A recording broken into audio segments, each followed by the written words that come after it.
اچھا ماشاء اللہ مولانا، السلام علیکم، کیا حال ہے؟ ٹھیک ہیں؟ الحمدللہ۔ اچھا آپ کیا موضوع ہے جی آج آپ کا؟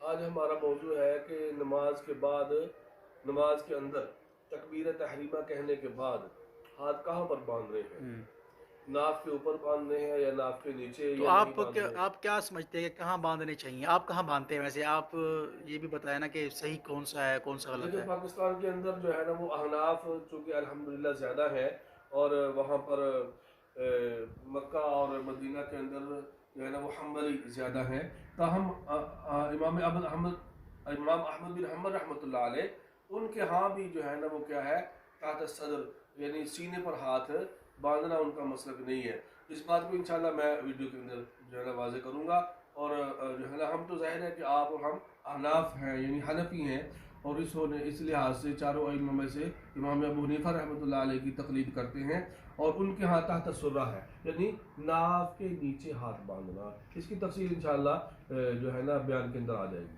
چلیں چاروں ٹھیک ہے، ائمہ کی، چاروں ائمہ کا مسلک کیا ہے۔ چلیں ٹھیک ہے انشاءاللہ۔